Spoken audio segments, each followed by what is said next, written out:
Welcome to the Scale Model Podcast. In this podcast, we aim to entertain, inform, and promote the hobby of scale model kit building with interviews, reviews, and news about the hobby. The podcast is available bi-weekly where your favorite podcasts are found, including iTunes, Google Podcasts, Spotify, and Stitcher. You can also get it from our website at scalemodelpodcast.com, where you can find show notes, photo gallery, and so much more. You can also subscribe to get notifications on all our updates, new episodes, and video content. Please support the Scale Model Podcast on Patreon. Patreon supporters enjoy early access to content and exclusive contests. Your Patreon support helps us to offset hosting and other costs to bring the podcast to you. Welcome to episode 130 of the Scale Model Podcast, sponsored by Cult TV Band, Sean's Custom Model Tools, and Return to Kit Form. I'm one of your hosts, Stuart Clark, and I am here on a very cold, going down to minus 14 Celsius or worse, Canadian evening from southwestern Ontario. Also, just maybe about an hour down the road, where he's going to get the wonderfully brisk winds off the north shore of Lake Erie, where things are chilly as always, or at least this time of year, Mr. Jeff Highland. Hey, how are you? Yeah, it's definitely cold out there tonight. We woke up to snow on the ground. First snowfall of the season. Yeah, we had a light, I don't know how much you guys got. We had a light dusting. Same Yeah, thing. light dusting, but I still had to clean the car off before we could go on the road. Yeah, we had to scrape. I had to scrape Alicia's car because she was off and about, and there's a snow squall warning tonight. All right, and then from in the area of Chicagoland, where the weather usually arrives 24 hours before it's here, so we always blame them, Mr. Terry Muesley. We're just all ahead of you guys. That's all it is. That must so be far ahead. So far ahead. So far ahead. And I bet the dogs are loving the colder weather. We took them to the park yesterday morning, our local park, just to run around, and then it's snow all day, so they were in and out, and two of them know how to open the sliding door. So oh dear. Yeah, in and out, in and out, in and out. But I still got plenty of time over Thanksgiving weekend to play Diablo and to do some modeling and work on the Christmas birds, and the dogs were exhausted at the end of the day. That's right. Christmas birds coming up. Yeah, well, that's right. Yeah, I also saw the video of you messing with them when they were outside.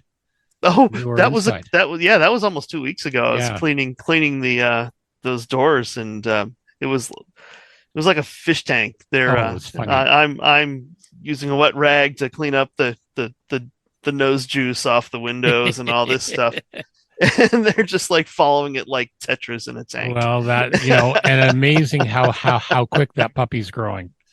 Oh, he is. Yes, adorable as always. So we've got a great show. We've got a special guest. We had a pre-recorded interview. We interviewed George Seletas a little bit earlier, so you're going to be able to hear that. Don't forget, thank you to all our Patreon and Buy Me a Coffee supporters. If you want to support the podcast, check out the show notes at scalemodelpodcast.com, and that has a link to those. It really helps us with the hosting fees and all that stuff. Like everything else in life, everything goes up. So an absolute ton of different news, more shows. So the Welcome Show in our area in Guelph was on. None of us made it. I don't think you did, Jeff, did you? No, I didn't. Sadly, I couldn't this year. But again, an excellent turnout. A lot of members of our local club went, and they had a good time.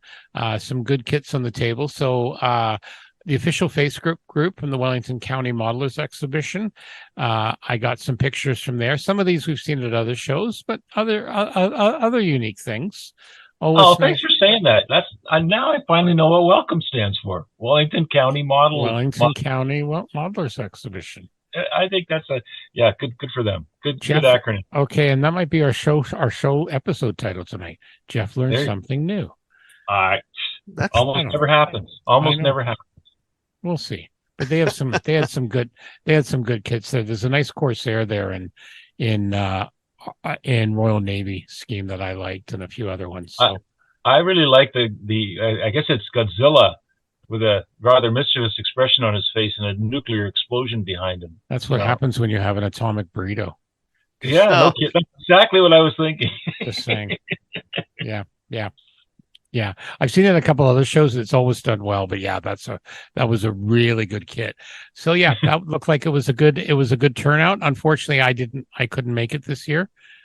So again, there you go. So what else? A couple other announcements. I did hear from IPMS Alamo Squadron in San Antonio, Model Fiesta 42, hosted by IPMS Alamo Squadron. They're based out of San Antonio, will be held on February 10th, 2024 at the New Braunfels Civic Convention Center in New Braunfels, Texas.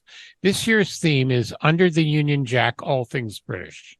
Wow. I know. Pre-registration is open, and all the show details are available at modelfiesta.com. So there's Model Fiesta 42. 42. They've been doing this since 81. 81. Yep. One of the longer running shows. Yeah, it's pretty awesome. So definitely check that out if you're interested. Our good buddy Chris Meddings, fellow podcaster and good buddy. I had a nice chat with him on the weekend, actually. He's got a new book out from Inside the Armor. He's focusing on a particular diorama. So this one is called Glory to the Heroes, Anatomy of a Diorama. So basically, it's 14 pounds, and he's basically going through how he did a specific diorama. So he details a full build sculpt and paint of his diorama called Glory to the Heroes, and it's got a couple of different pieces of armor and basically showing how he did it. It's also going to feature previously unpublished reference images of destroyed Russian armor in the Ukraine, and we seem to see more and more of these images because more and more armor seems to be ending up that way. Oh, was that my outside voice? Sorry. In addition, 10% of the profit will be donated to help friends fighting in the Ukraine. This is a pre-order and will go to print in January 2024.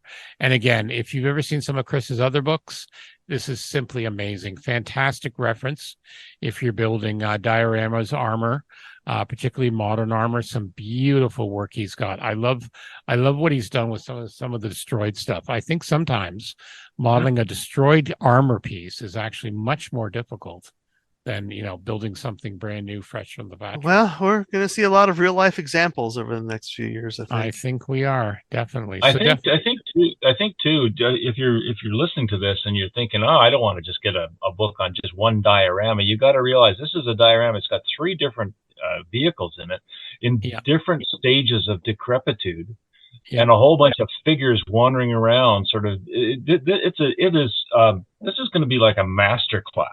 Exactly, and this is what's nice, beginning to end, and I think that can be handy.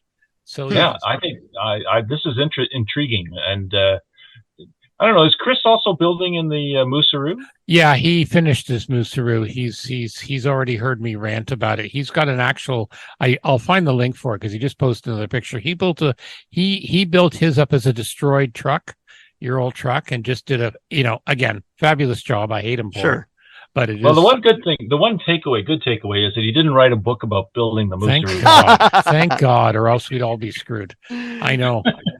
He's of course he finished first, so all the other fellow podcasters called him a bastard for that, but in a good way. Yeah. No. In the only way that could be a good way. Yeah, fabulous stuff, and it looks. You could still do yours upside down in a ditch. I know, but I got ideas. Just rolled over. I know. I got ideas. We'll see what happens. So definitely support Chris there. He is a professional modeler. This is what his bread and butter is. So yeah, it's good.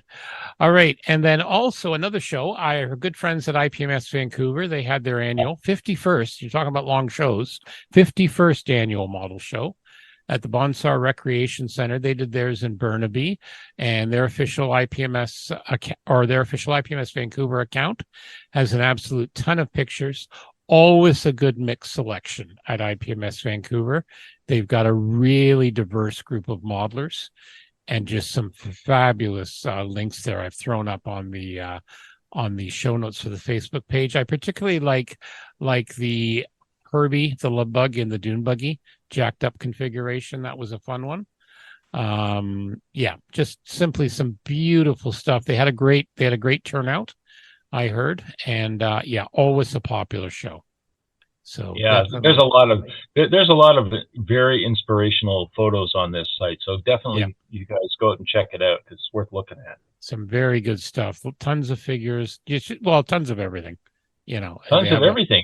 It's an actual fair representation of the hobby across the board. Yep, exactly. So definitely check those pictures out at scalemodelpodcast.com. And then what else do we have here? Yes, our good friends at Horizon Model, they had a contest to celebrate their 10th anniversary. We announced it a couple of months ago. So they did post the winners on their Facebook page. So Mike Mikowski of Arizona won this year's competition, who in his own words is a longtime space exploration enthusiast and builder of scale models of historical spacecraft. He built a model of the Mercury Atlas depicting the Big Joe launch, and he also used the leftover parts to build a separate Mercury capsule. These kits are beautiful for real space. I know our good buddy Dave Goldfinch at On the Bench loves these kits. They're an Australian company. I've got a couple. I believe, Jeff, didn't you order some? I've got the Atlas and the Redstone. Yep, I've got them both. So you ordered some too, and they are releasing some more new items. I think we talked about it last show. So definitely check them out. So yeah, all sorts of here. Canada was represented. Glenn Cawley had a heavily modified Atlas DICBM. Glenn's IPMS Ottawa, isn't he? Yes, he is. Yes, he is. Yeah. Yes, he is. So, yep. And we had Frank Fisher, Germany, and also Jack Oliver of Michigan. So some awesome, and these are kits. There's some good presentations here from just the block and patch sort of thing to an external a museum piece. Displayed outside, and the photo. I like the photo. Maybe astronauts' wives or something like that. Yep. That was pretty impressive. Yeah, that's astronauts' wives presentation. Yeah, that's excellent. Yeah. And I think we pointed out they are going to be releasing the 72nd scale Atlas Agena coming soon. That's their next one. Oh, nice. It always makes me happy to see real space stuff out. Yeah, some very cool stuff.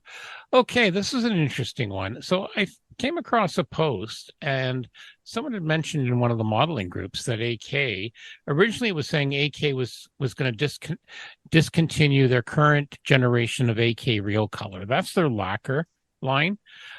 We don't have a lot of it in our area. I had to order some originally from Winnipeg, and then the closest store up until very recently was Toronto. And I'm not a big lacquer guy, but a lot of people raved about it. Really good matching colors, especially before their AK Gen 3 acrylics came out.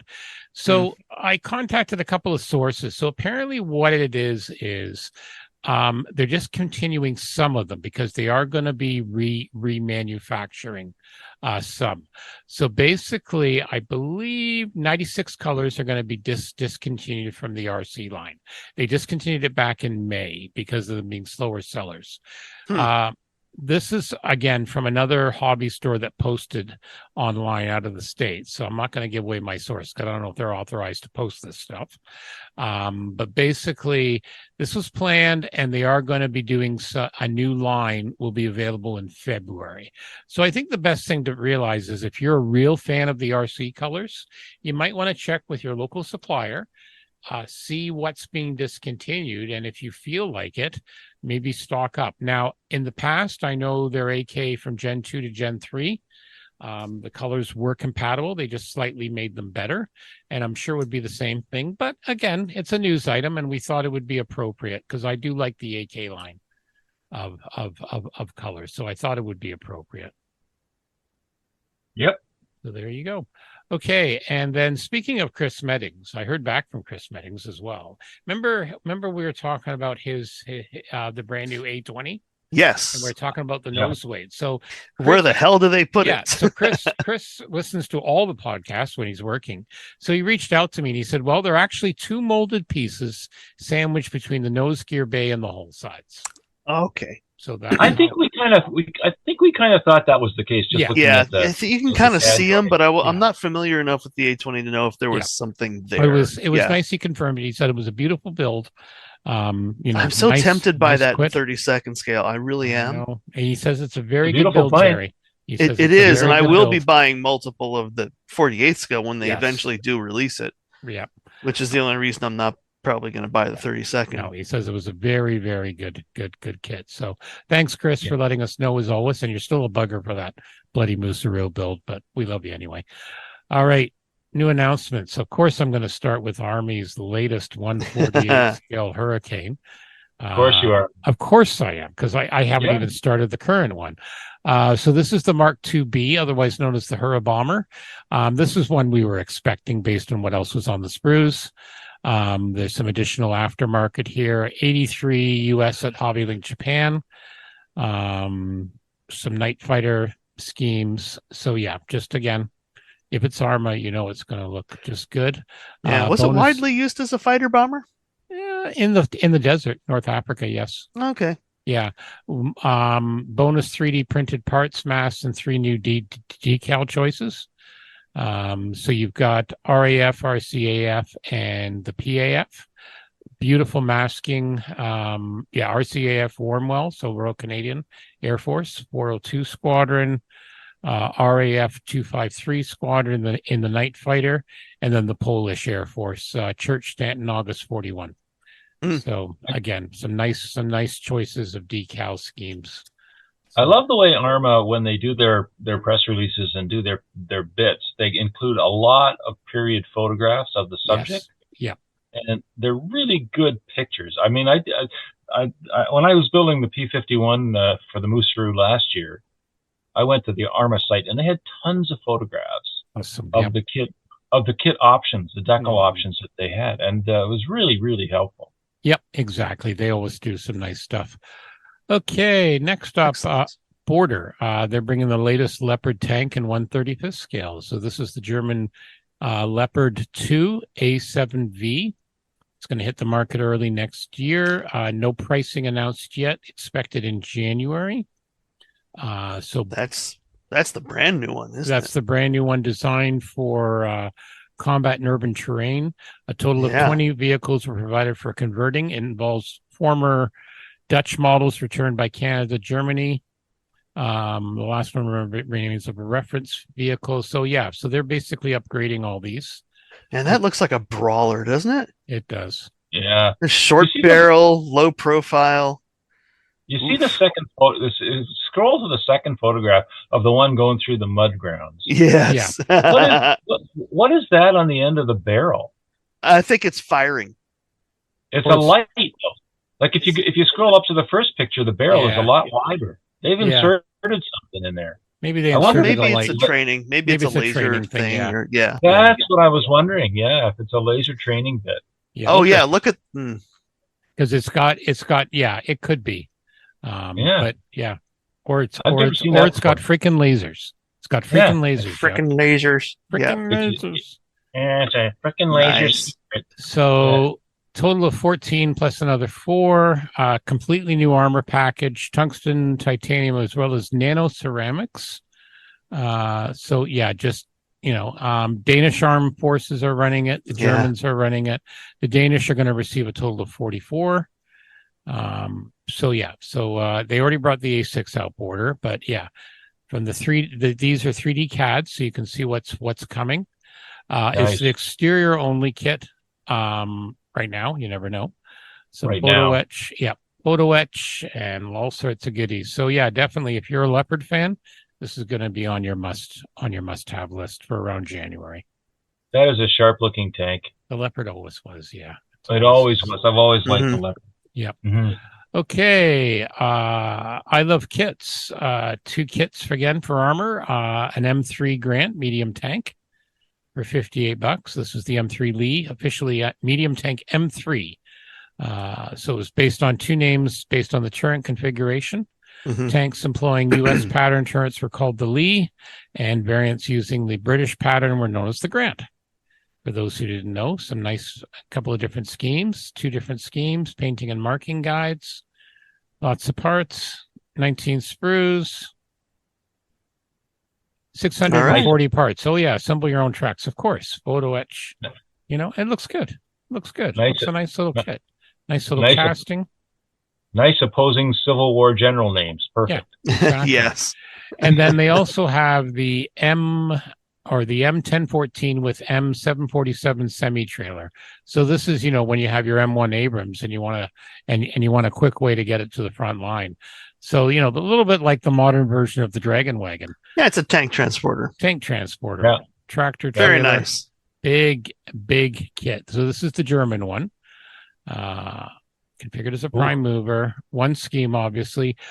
Model length, just over half a meter, 50 centimeters, 550 millimeters, 55 centimeters in size, 780 parts, metal chain and steel tube included, 17 sprues, detailed multi-directional slide molded cab, full drivetrain assembly, suspension units, hollow rubber tires.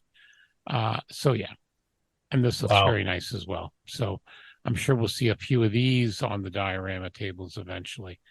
That's nice molding. That's really nice. Isn't that nice? Yeah, exactly. Nice. Okay, I saw this one out of MM Zone. This is kind of cool now. And again, I'm not surprised this is already here. So the site's in Japanese. So if you've got your auto, if you're using Chrome, it'll auto translate. This is the Infinity Model One Touch Fully Movable Tracks. So this is for the Panther. What happens is it's 3D printed and it's attached to the base on one side. So you literally, you don't even have to assemble it. The thing comes in like one part and you just assemble the ends. It's got some pins. You can cut it to length. So yeah, it does not require That's pretty assembly. wild. Isn't that great? Wow. Yeah, one touch, no assembly required. That's right. The product simply removes the supports and the fully connected movable track comes off. All the modeler has to do is insert a pin into the last joint and attach the track to the tank. That'll definitely be popular with some people who feel like assembling tracks is a bit like photo etch. It can be a bit maddening. So this one's 86 tracks per side. So wow. Yeah. Nice. Yeah. There's some extra ones and the quality looks absolutely awesome. It does look really good. Doesn't that look nice? Early and late. There's even a video. It's even a video. Yep. Very nice looking if you look at that. And again, this is someone did a review and they were very impressed with it. So there you go. I had to include that. So you can get those at MM Zone now. I'm already salivating over the next one on your list. Yeah, good friends at Airfix. Now the Gloucester Meteor has been announced, the 148th F8. This will be in 148th first quarter of 2024. 2 schemes. This will be the Evergreen Displays team from the College of Air Warfare, 63 to 64, or the Meteorites Aerobatic team that were based out of RAAF Williamstown in 56. So the Australians. Yeah, they're saying... I'm a dead sucker for the modern Airfix box top art. I know. Aren't they good? Almost as good as the Roy Cross. Good. Yep. Yeah. Airfix always did great box art. Yeah, this is all like I guess it's 3D art now, but I mean it's photorealistic and it's just amazing stuff. Well, and the colors for the Evergreen Display team with that bright orange and just gorgeous. Well, it's the kind of picture that makes you want to have that plane. Oh, I know. Well, I remember when I was a kid. Ray Cross, the legendary artist. Oh, I know. I believe he's still with us. And yeah, just amazing work. So their box art's always amazing. So yeah, that looks like it's going to be a nice kit based on their existing media releases. So, they will add that this is based on the new tool they did a couple of years back. So that is very nice. It's a good kit. I got one somewhere partially built. Yep. Need to get back to it. I love your response. I've got one many. Somewhere. Oh, somewhere we're not done with that. Yeah. Yeah. All right. Also, just previously announced, but it's actually released now from Airfix, the 148 scale Fairy Gannet, the AS1 or the AS4, otherwise known as you either love it or hate it. I don't like the Gannet. They wet their nest.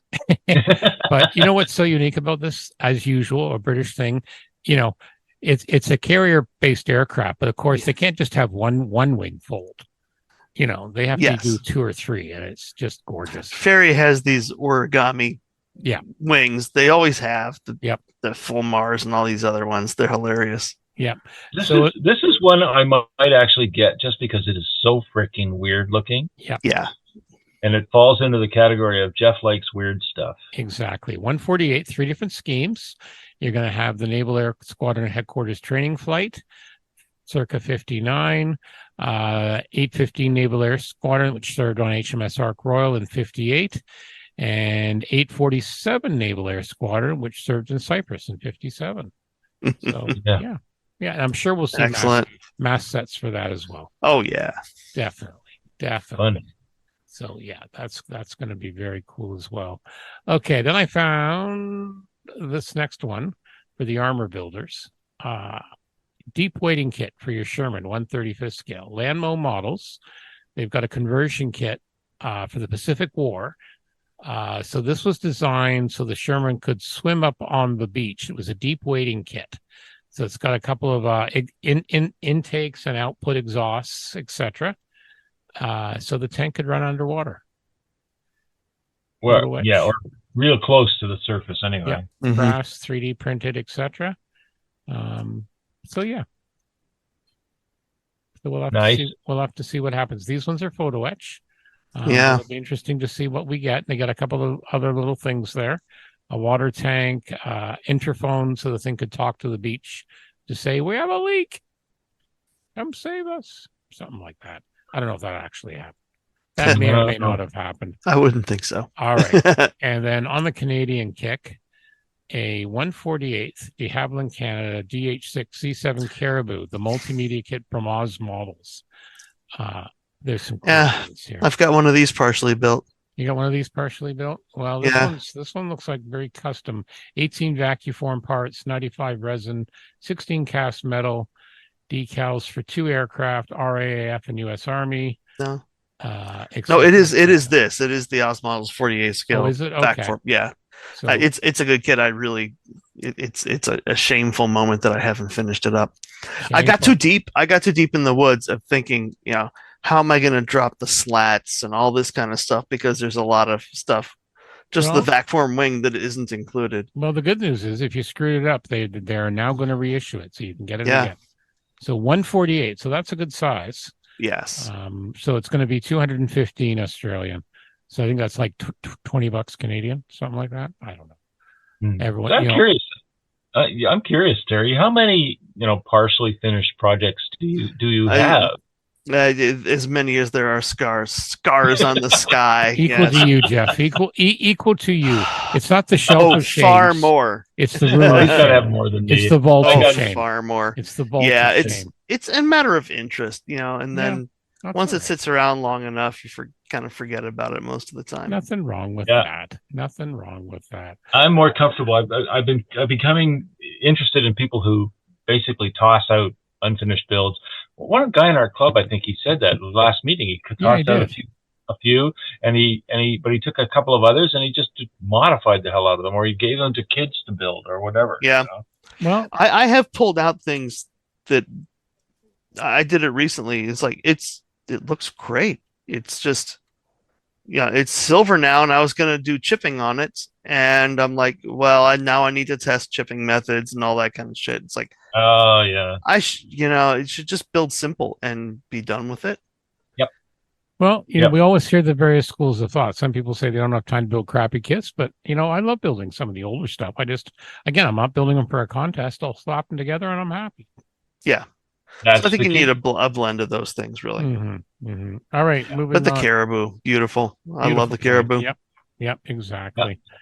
All right. Okay, scalemates. Or how do we separate? Do we have time for scalemates? We always have time for scalemates. How to separate Jeff and Terry from their wallets. Yeah. A couple of interesting ones here. So again, we're recording this on the 27th, but they do have an entry for the 28th. The block MB210. From 172nd. Looks like interwar sort of thing. There's an old 72nd scale block MB210 or one of its variants. This looks very French. This is new. Yeah, there's an old one. That is one that I threw out, just partially built, and so I'm done with it and just got rid of it. All right, then Hasegawa. But this looks, if it's from Azure, it should be pretty good. All right.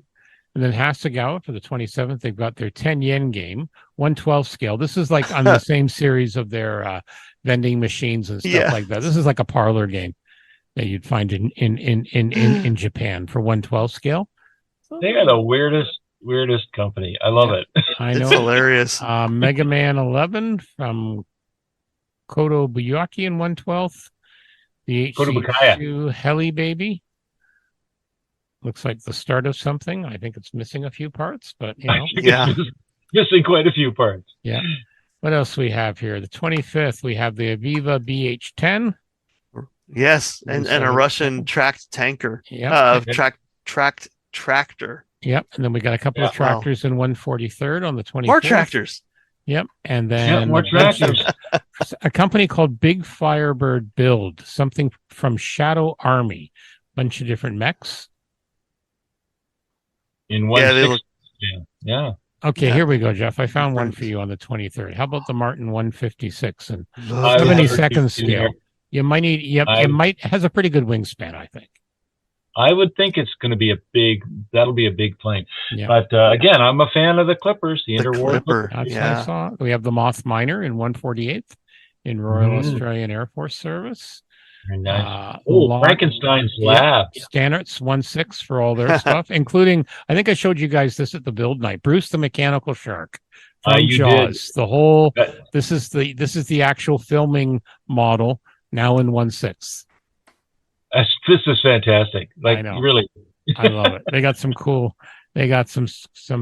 stuff there. Let's keep moving down. We've got a nice Phalanx close-in weapon system from Zeus model in 1/72nd scale. Mm-hmm. We've got a Buffalo MPCV from Zeus. How about this one I like? The Nissan GRX 6000cc V12 engine, 1/12 scale.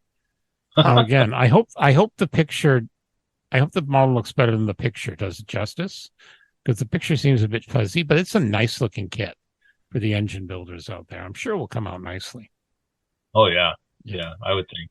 And then we've got Stanards again, Han and Luke Skywalker on the Tauntaun. Yep. From the second movie, whose name just take my Star Wars card Empire Strikes Back. Thank you, Empire Strikes Back. A Ferrari 599XX and a Monza SP2. That's a beauty. Yep. HMS Naiad from Trumpeter and 1/350th. All sorts of good stuff. So yeah. Mamoru. Yep. What movie was that from? That was Big Hero 6 or something? No. I'm not sure. What's that? Which one? The Mazatoi's Maru, white version, 1/12. Mamoru. On the November 17th. I think it's an anime, Jeff. Maybe. What am I? I'm just an old man. Yeah, that's all right.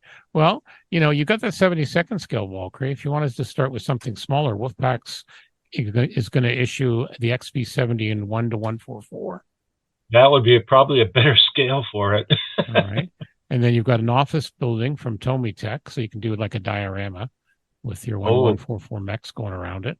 And this one I like because it's hard to. They blew an opportunity. They could have changed their company name to Nakatomi.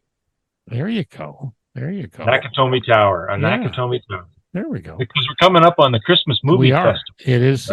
Because it is a Christmas movie. We all know that. Die Hard is a Christmas movie. Die Hard is definitely a Christmas movie. If you don't think it is, don't bother writing. We're going to ignore you. We're just not reading it. This one I like. The Westland Wasp. It was a UK helicopter. Small little thing, but often used for the SAS and that. LF Models is going to do one in 1/72nd. So that'll be tiny, but nice looking kit. And then what else we got? We got the air refueling store for the FA-18 to allow it to turn into a tanker from our friends at ResKit. So for your 48th scale. And then also down on the 13th, the Northrop Grumman B-21 Raider. And I think that's where we left off. That's where we left off. Be. And those are just new builds. I always just do that because if we had to do everything that comes out through ScaleMates. Oh no, that's a different podcast. Yeah, between aftermarket and just, again, we did talk about the XP72 Ultra Boat. They mentioned that this time and a few other things. So so we'll see. All righty. So that is from our good friends at ScaleMates. Now let's talk about our good friend Steve at Cult TV Man and all the very cool things he has. Also he'll be at Wonderfest as a sponsor. So here we go. Let's see what's new for the holidays from our good friends at Cult TV Man and culttvmanshop.com. Lots of good stuff. You can still order and get it in time for Christmas because it's coming soon. Let's start off with, from our good friends at Paragraphics, the Etch Bright Cleaning Powder. This stuff works great. This is a safe, non-toxic cleaner for all your brass photo etch part. You mix the Etch Bright with distilled water, dip your parts in the solution, and watch tarnish and fingerprints disappear. Comes in a convenient 3-ounce jar containing enough cleaning powder for over 15 1-cup batches of solution, and you can save it for future use when you store it in a sealed container. Definitely worth checking out if you're into a lot of photo etch. Also, the Aztec decals from both the Enterprise from the Discovery TV series and 1/1000 scale, and also the ones from the Enterprise and Reliant in 1/1000 scale. If you want to do the Aztecing via decals instead, those are both available right now too. The other interesting one was a new book that Steve has here. It's called The Enterprise and the Model Maker by N. Dayton McDonald. This is an autographed copy. He's got several in stock. This is the story of Richard Dayton, and he's the man that actually built the Starship Enterprise for the TV series, and the story of the model itself. It was written by his daughter, includes family photos, personal letters, studio memos, production art, and much more.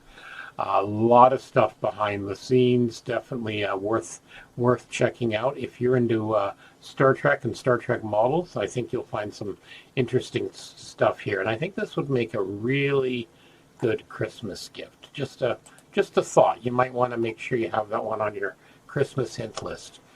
Also, new products. Lots of cool stuff in the holiday shopping, including Green Hornet's Black Beauty, the great vehicle, 125th from round 2. Also, the TIE Fighter Studio Series, 1/32nd scale. I've seen some builds of this, and this looks absolutely stunning. If you're an Empire fan, TIE Fighter fan, Star Wars fan, I think this is definitely a must-have. We also have the Klingon Bird of Prey, the 2023 reissue, 1/350th scale from round 2. And of course, we can't forget the Space 1999 Eagle 4 with the lab pod and booster in 1/72nd from MPC in round 2. So as we said, lots of goodies here. Check them out yourself. Make sure your family knows to add it to the list. You still have time to get the products you want for Christmas under the tree at culttvmanshop.com, and tell them the Scale Model Podcast sent you. And we're back with a wonderful interview section. And Terry, take it away. Yeah, we've got George Seletas tonight. He a longtime member of the show. Actually, he was the first time I listened to Scale Model Podcast. Was George talking about Wonderfest. So it's that got me interested. So it's his That's fault. Right. It's That's his right. fault. Good to know. Right. So this is payback, is what you're saying. Yeah. And George has become a friend over the years. Yes. So he's a head judge at Wonderfest now, and I've been helping out on that vehicle side for a few years. Sure. George and Marcy, in their retirement, or I guess Marcy's semi-retirement, have been able to achieve something that we've all talked about over the years, and getting out there to go to the Telford show in England. So we brought him on to talk about that and get us all kind of the background and the skinny on that show, and hopefully talk a little bit about Wonderfest after that, because that's 7 months away, 6 months, about 7 months away. 7, yeah. I know it's 7 months away. A lot of work to be done. I got to do so. And we're working on that. It's Christmas in a month. Come on, that's the best I can do for you right now. I can't go beyond that. But do you know what I love about the Wonderfest website? So it gives you a countdown. So we're recording this on the 27th of November. So as of now, there's 185 days to go. There we go. June 1st and 2nd at the Crown Plaza Hotel in Louisville. But we'll talk about that.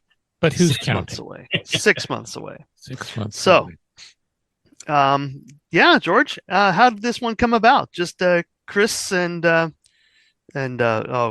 what's his wife's name? Yes, finally nag you into it. Oh no, this has been my 4th trip to Telford. Oh, yeah, we've been going since 16, and it's typically we arrange it so we get there within a day or two. We go to Telford and then spend the rest showing me the real England as in not London. Excellent. That's the it's true. Being born there, yeah, the real England is not London. Okay, yeah. I mean, it's mega handy. Yeah, Chris is like the world's greatest tour guide and just hilarious. 24/7, 365. He was bugging me for years. You got to come to Telford. You got to come to Telford, and it's everything I thought it would be. There's a lot about Telford that I wish and I hope all the other shows will go to. In my opinion, a little secret is it's not as much about the contest as it is about the SIG groups. I'd heard stories from my old guys in the Pittsburgh club tell me what goes on with those SIG groups, and they were right about all of it. But when you go in there, it's just a massive, massive place, easily the size, if not bigger than like a Walmart supercenter. Right. And they put the SIG groups in with the dealers. And like this year, they had 170 SIG groups. Wow. Yes, sir. Oh, yeah. And I used to think, wow, I can't wait to see the contest room. This stuff's going to be amazing. And it was good. But I got to tell you, it wasn't near as good as those SIG groups because they bring their own stuff, sometimes what they're working on and sometimes actually just finished displays. Holy cow. I mean, and they're just like the nicest human beings on planet Earth. They want to engage. What are you doing? What are you working on? I mean, when I was there in 19, there was a guy that was scratch building a 1/32 scale Lockheed Constellation. The big boy. Wow. Mad Dog's an Englishman. He had the basics done. He had everything faired in. It was made out of fiberglass and some rosin, and it was spectacular. I about lost my mind. And just told me, I talked to the guy for an hour, just telling me how he did this and that. And I wanted to come back to see it. Then when COVID hit, and I don't know ever what happened to it. I went looking for it this year, hoping it might be there, and it wasn't. But that sort of thing, it was just really crazy. It was amazing. They got 170 SIG groups. They had over 125 vendors. And a lot of those vendors, they were, kind of like what we see at Wonderfest. They had manufacturers, representing. I talked to a fellow by the name of Dominic. He was the Revell Germany, one of the Revell Germany guy for that region. Talked to him for a long time too, and they had the new N1 Naboo Starfighter. Yep. Mm-hmm. They had that, with the cutaways and stuff. And he was showing that to me. And then he was really engaging. He was asking what I thought of some of the releases they'd had lately. What do we see in the U.S.? Smart guy. Really good time. There was him. There was HG models, HPH models is always there. I don't know if you ever saw the picture, Terry, but when I went there in 19, the guy that owned the company had their 1/32 B-36 Peacemaker. Yes. Like the 5.5 foot wingspan. And he's yelling at me. He's like, yo. I'm like, what? Come here. I walk over and he handed it to me. Full model was completely built with photo etched brass and stuff. He goes, go ahead, pick it up, fly it around. And I'm like, dude. And pick that thing up, it weighed 25 pounds because all the photo etch on it. Well, yeah, and the structure you got to have inside it. Yeah, it was an engineering marvel. He let me look at it for like 15 minutes. Like, wow. Marcy's like, well, if you want it, you can get it. I'm like, where in God's name am I going to put that thing? Well, yeah, you need a whole new wing. You need a whole new wing to the house. Yeah. It's insane. And that's the thing. I just threw in the chat because you did put in some of your favorites from Telford. And like the real space SIG there, and you know, and just some amazing work from, as you say, we've seen a lot of these in our best of, but just being able to see some of the manufacturers and things like that, just some amazing work. That Lancaster dropping the bouncing bomb. That was a beautiful sweet one. Yeah. What was the Lancaster tail section? What scale was that? It looks huge. It just was like the tail section. There was a. I do believe that was the 132nd. Is that the 32nd, the new one? Right. Okay. Yeah, there wasn't. It was super cool, but maybe it was my timing. There wasn't really anybody there I could ask questions to about. Right. But it didn't matter. I was still getting pictures of it. Well, awesome. And to give some people an idea, I'm going to feature this as one of the pictures. So, like one of the SIGs, they had a group did a bunch of air demonstration teams. So you've got nice. The Red Arrows, the Blue Angels, that was Italians, fun. And just the way it was displayed was just absolutely gorgeous. So what else? Go ahead, Jeff. I'm just curious. With 170 SIGs, what did they do? Have like two a table? Like everybody had a table? That's 170 tables. That's a lot of real estate. It's literally, it's literally that big. That some vendors probably. I'll bet you the 170 was probably split. Half of those, 85 or whatever, might have been 8-foot tables. The rest of them could be double tables, triple tables. It depends on how big the group was. And I think the thing to take away from that is each SIG group they were represented. They were basically lobbying for membership. Yep. Right. Mm-hmm. Right. I mean, I'm sure there was Brits in there that said, I didn't know about you guys, Well, I'm thinking 170 categories. You talk about splitting categories just for contest purposes. I'm not even sure we have 170 categories. That's a lot of very granular. Oh, but these aren't contests. Yeah, those. No, I know. I understand that. I'm doing the comparison. I'm saying in the UK, it strikes me that the SIGs are bigger than the contest. Now, since you bring that up, though, for the contest, they did have 100 categories. That's still 70 less. Let me put it this way: I was looking at the category sheet, and I got busy and quit looking at it. It starts to get a little crazy, but anyway. Yeah, yeah. I'm gonna have to go on and see if I can see how that's organized and everything. That should be interesting. I'm writing some notes down as we go. Well, the show is run by IPMS UK. They do have the category, but the SIGs are the big thing. Competition isn't the only thing there. It's a huge halls.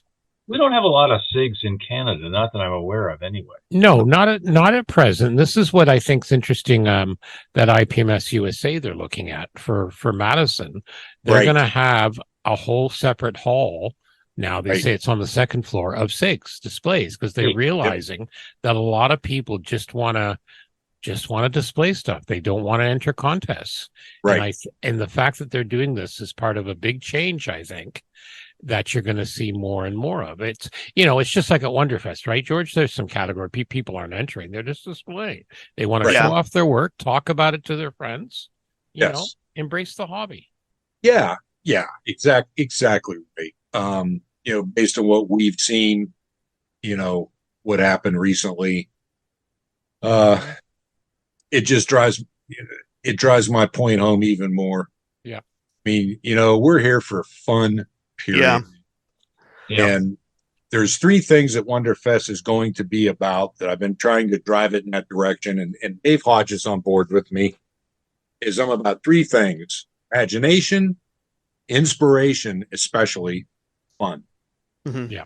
And I can tell you right now, and Terry can vouch for this, is when I first started going in 2004 to Wonderfest, I did this model. I thought it was just, man, this is great. I took it in there. I was like, oops.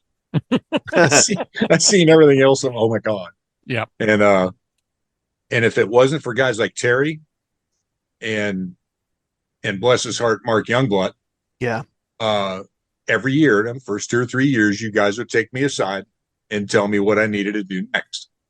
Yep. And it wasn't that I didn't want to win anything. I didn't care about that. What I wanted to be is I wanted to do cool stuff like I was seeing in that room. Yeah. That's inspiration, you know? I think the over-reliance or maybe the overemphasis on competition has been detrimental. Yes. A lot, especially to, like you say, communication about spreading the knowledge. And that's what the demos at Wonderfest have been just wonderful at. And this past year was fantastic. Yeah. And we're trying to do more and more of that, and getting people maybe down into the judging room where you can talk. Tell me about that. Tom, one of Wungie's friends, Wungie Lau's friends, they had his were right next to Wungie's, and almost everything next to Wungie's is going to look a little lacking, right? But he's like, why does Wungie do so well and mine gets maybe a merit? Like, okay, well, let's look at it. And it's like, and I'm coming from the same thing. I get a lot of crap in my finish too. Here's the dust in your finish. We can see this. It's like, oh yeah, I know. It's like, yeah, you know that, but do you really look at it? And this and that, and here's a little smudge inside your clear bits, and that does happen, and nobody wants to take a canopy off once it's set, but you're gonna get docked for it. And that's the sort of thing you want to look at. And it's like, and if you put that on a display table, that's fine. You can go, I know it's not going to compete, but God damn it, it's cool. Yeah. So here it is. Make a good point, because we actually had a piece last year in the contest room. It was a 1/350th Star Trek NX-01 refit.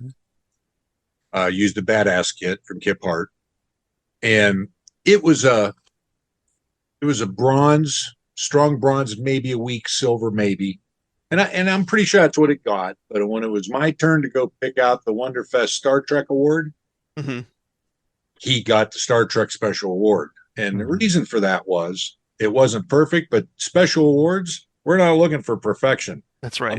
I'm looking to be wowed. Yeah. This is the first guy. I told him to his face. I said, "You know why I love this? Because no one else has ever brought one in here." Yeah, exactly. I mean, there was plenty of other really, really nice truck, but it was just that. Yeah, when I'm judging, and I've been judging with Jim now for a couple of years, and we're like, to get a gold, show us something. Yeah, a silver. If it's perfect, it can get a silver. But if it's just kind of, the same as everything else we've seen, fine. Show me something. Right.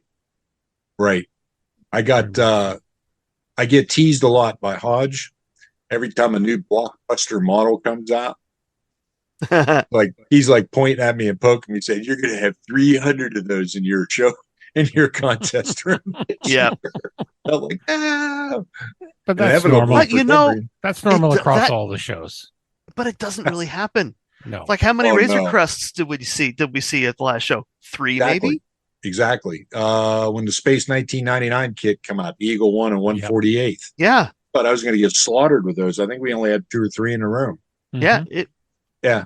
But I think that I think with that, a lot of people, if you're in the Wonderfest group and you're going to go to Wonderfest, you're not going to want to bring something that a whole bunch of people are going to bring. Yeah. Right.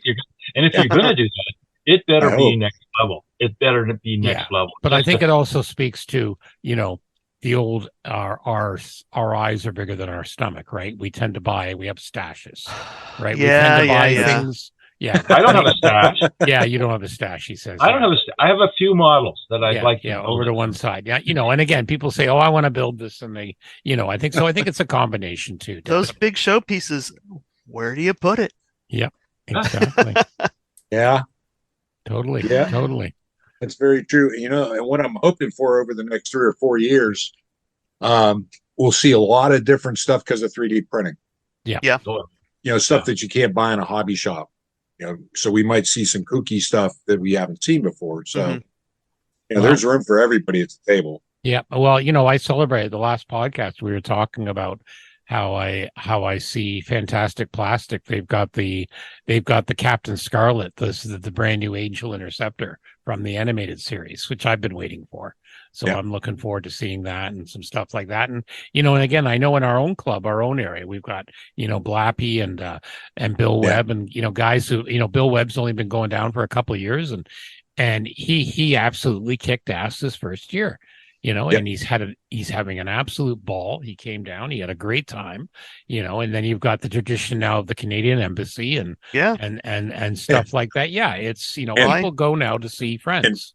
And Bill Bill got so excited he forgot his award. I had to mail it to him. Yeah, I heard. I know. We actually bug him about that once in a while.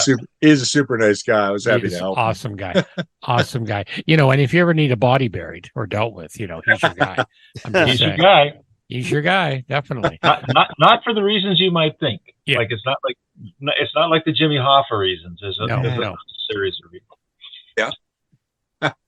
But exactly, yeah, that's exactly it. So, okay, let's actually talk a little bit. Let's talk about Wonderfest. Let's talk a little bit about as we said, 180 something days, 6 months to go. But I know people are already talking about it, getting excited about it. What can you tell us so far? Because we will be having people from Wonderfest back on, the next 6 months, because it's our primary show we love. Sure. So just go ahead. Other than it's June 1st and 2nd next year. Well, it's the I'm fairly optimistic. I don't know if you saw it, Terry, that the dealer's room sold out already. Did it? There you go. Yeah, it sold out last week, 3 months early. Awesome. Wow. So I guess you can gauge what we might be seeing, based on that. I'm looking at we did 1,079 entries last year. I'm looking to go maybe another 100 above that. We'll have to see. I mean, it's hard to tell. I'm thinking it'll probably happen. I can fit another 100 in that room, but I told David, so that's it, pal. It's I guess it's a good problem to have. It's finite. Yeah, and we were moving stuff around maybe too much this year. Yeah. Because there were problems. Let's not even. But just to fit stuff on tables. Yeah. Moving stuff around. Right. It's nice problems to have, though. Yeah. Well, it is. I mean, I've also had a discussion with the people that supply us with tables. Mm-hmm. We had a discussion about it. A couple of things that went on in that room that I wasn't happy with that they're going to fix. Good. Yeah. So and it'll be good. Because I mean, Dave and I have had conversations about we have another room we can mix our stuff in, and I really don't want to do that. Right. You start to lose the uniformity of the place. You get a vibe, and that vibe gets distributed, and you don't want that. Yeah, a little bit. I'll be honest with you. A little bit of last year, a little bit of that was on me. They put me in charge of the display room down in B dealer's room too, and I was fine with that. I offered, I said, "Are they models?" And they said, "Yeah." I said, "Then I should be in charge of them." And then what we ended up with was a couple large displays. Large displays in that contest room that should not have been in there. They should have been down at B, but we didn't have any room by then. Right. That alone would have got me another 50 models probably. But I'm really cutting back on that stuff this year. There's not going to be none of that in that contest. Yeah, room. It can be a common problem in our show. We actually, in our IPMS show here, we actually limit people. You can only enter as much to fill half a table, and we like to know in advance as possible. And people have some big dioramas. The other thing we're going to change is the contest entry forms. Those are getting changed. Okay. We're going to go back to more a square, not that strip. That's not getting it. So but we got some other stuff to change in the programming. Right. As far as making it easier for us personally, not the contestant, us personally to find entries, cross-reference, things like that. That's it. That administrative side of things, it has to run well. Yeah, it does. And I think that's what we're going to be seeing with all shows. I think we're hopefully going to see a little bit more organization, technology, just to help make people's life easier. So I think in the next couple of years, you'll be seeing more of that. Yeah. And that's, and what you just said, life easier. The folks that bring their stuff to display at Wonderfest, they're the customer. Yep. Right. And I spent 10 years in retail before I got my real job. And I know that you have to appease those people and make it as simple as possible. Exactly. And friction free. Yeah. And you have to be careful at the same time. If I could illustrate a point, when we got to Telford, what they did in first year, I guess, you could not go say, I need 2 tickets, please, and pay them the money to go into the show. They had you had to scan the, oh God, having a brain. QR code? QR code. Thank you. Yep. Yeah. You had to scan a QR code, took you to the website, then you paid for it on your phone. Yep. With a credit card. Yep. And that part was fine if it would, and it wasn't. I know. And there was all kinds of people having problems. People, luckily we went on a Sunday. They weren't really super busy. Marcy, Chris, and I went up to the desk and like, what's up? This is not. And lovely ladies, it was really obvious. And I think she had run into this problem earlier in the day. You could tell.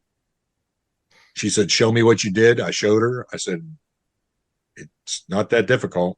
It was working. And she goes, hold out your wrist. I held out my wrist and she put a crescent red band on it. There you go. Go in. She did to my wife. And, but we can't have that sort of thing either. No. I mean, I knew last year, first year out with this, since our old system, we were going to have bugaboos, and we did. That's not going to happen this year. I got a couple other changes too. We brought more judges on.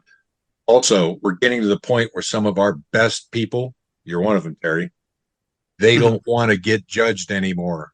They're more than happy to help. And I just, let me know. I'm going to try to do more recruiting as well. Yeah. There's guys out there I know who should be judging, not competing anymore.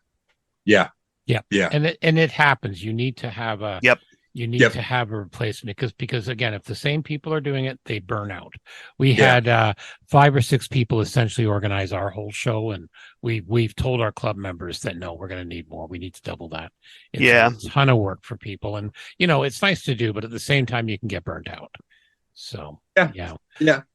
But so let's see what else is happening. So I know there is a group offer. There's a group build for a Galileo mashup challenge. Yeah. It's there. Yeah, Round 2 was excited. They're presenting that. It was through the Auto World store. You buy a Galileo special price, $40. Yep. And I got one sitting here. Yeah, limited to only 50, but I'm sure there'll be more people. They got a Facebook group started, so that'll be fun to see. And then of course we have our normal, as you guys mentioned, the how-to demos, which are always go quick. They sell out really quick. I know Terry and the rest of us, we tell people, make sure you sign up quick. And then those are Friday. The Friday, still, if you're going to be there, out. you want to make sure you sign up. Saturday and Sunday demos, just to be clear, are part of Wonderfest. They're not separate. There's no separate payment or anything like that. Some of the rooms will fill up quick sometimes, depending on who's doing stuff. Standing room only for some of those. But the Friday classes, very good. Have a look at those, and you're absolutely right. Those two, sign up soon for those, or you will lose it because those are very limited. Yeah, exactly. Limited number of seats. Yeah, exactly. And the pre-show workshop based on last year, Badger, Blackheart had their airbrushing finishing class, model boot camp, and introduction to Blender 3D. Sci-fi modeling school, some, again, always some good sponsors. And then of course the one I absolutely love, and I'm looking forward to one year when I get there, I'm going to take part, Iron Modeler. Iron Model, what a great concept. Why don't you tell us just in a couple of paragraphs what's that about, George? Well, Terry's probably better equipped than me. All right. Well, whoever. John Lester. Sure. It goes way Terry. back to the pool party days when it was informal.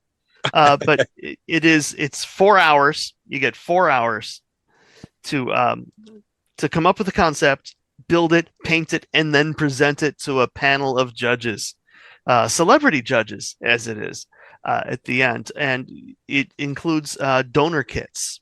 Yes. So initially it was one kit early on that has to be visible. It has to be an integral piece of the build.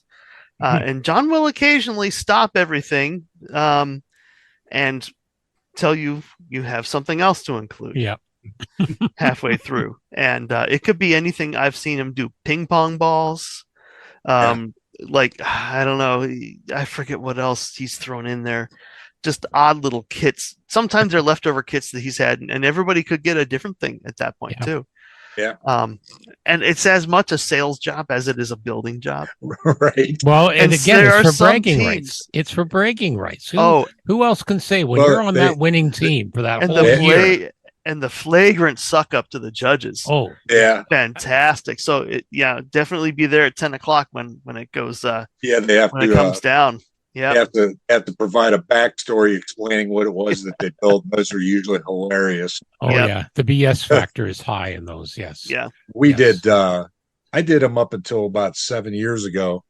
I'd partner up with two other pals of mine, and we had some things. I mean, they're just like dead serious, and I just didn't care. I'm just like having fun with it.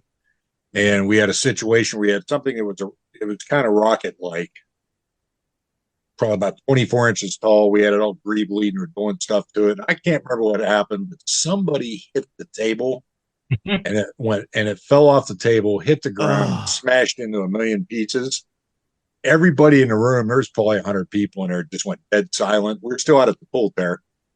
And that thing hit, and there was parts going under other people's tables. And I just started laughing. I couldn't quit laughing. And they were put out with me because I was laughing. I'm like, guys, like you thought we were going to win anyhow. Yeah. Well, that was showing.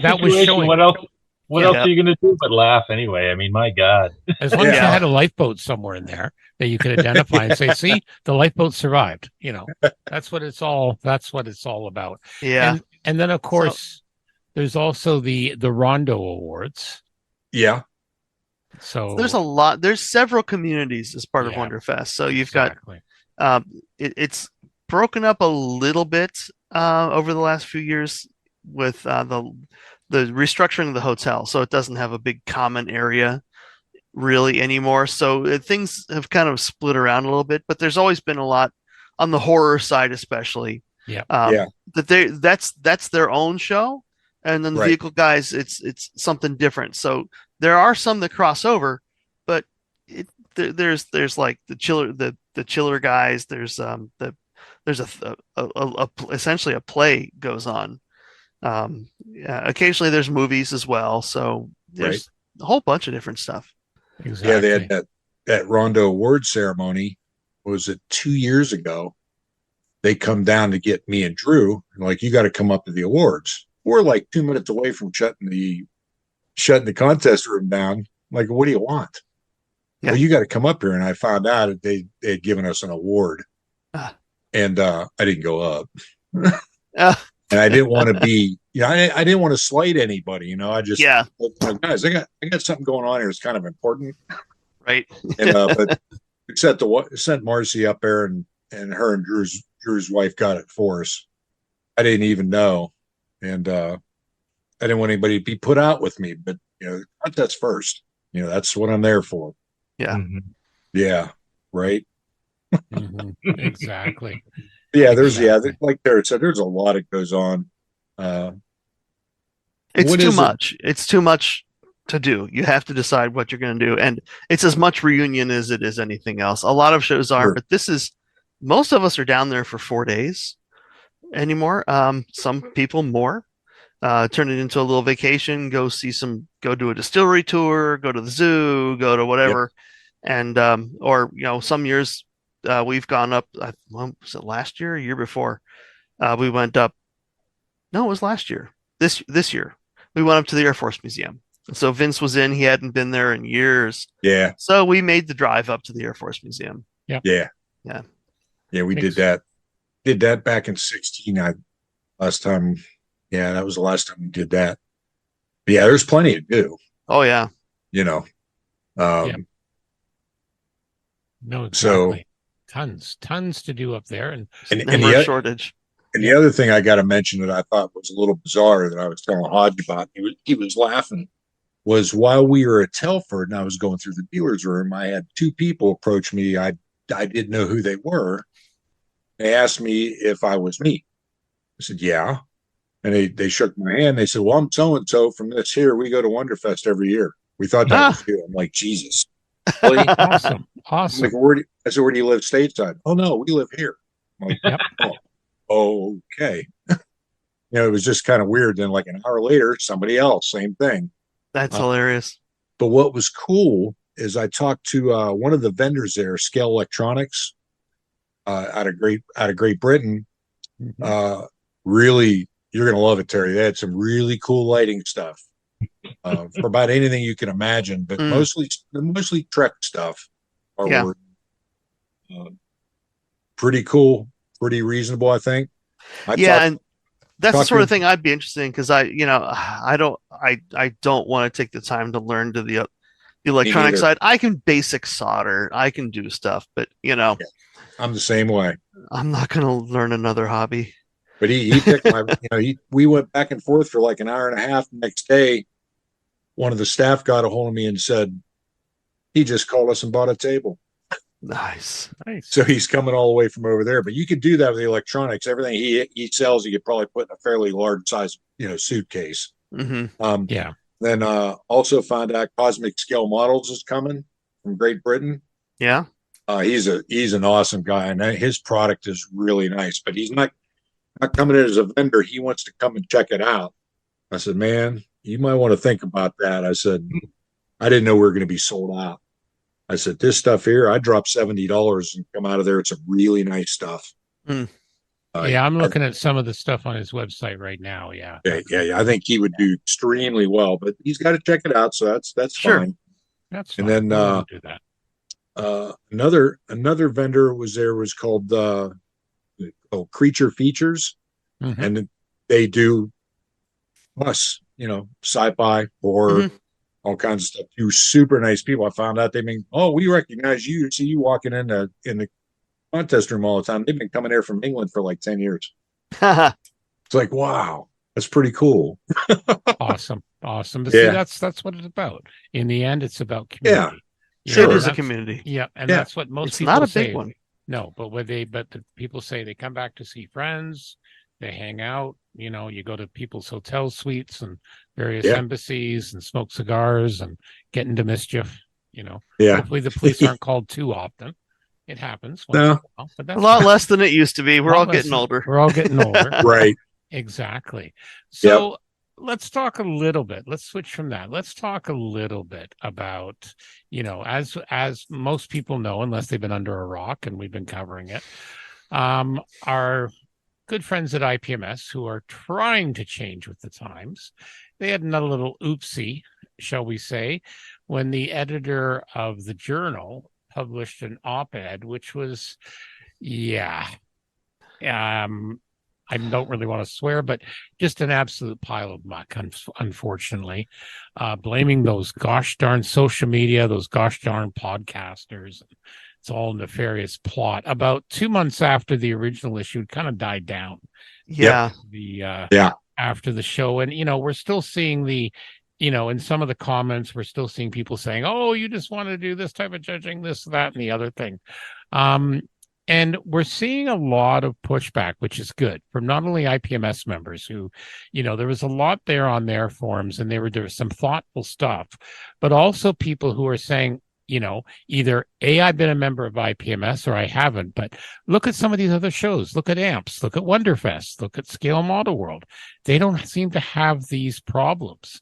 And I think we can safely assume, the world is moving with the times. And I think we've seen the success of both an alternate format of shows with display SIGs and stuff like that, but also the judging. Like the first time I heard of gold, silver, bronze was at Wonderfest, and then I heard Amps does it, and there's some other groups that are doing it as well.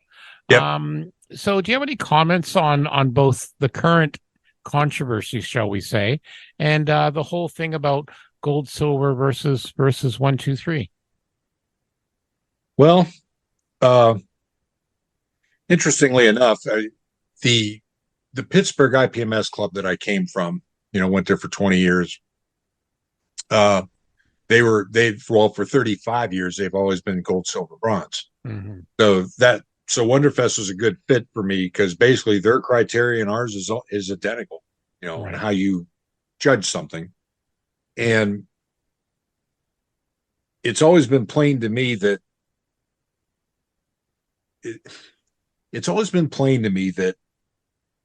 our way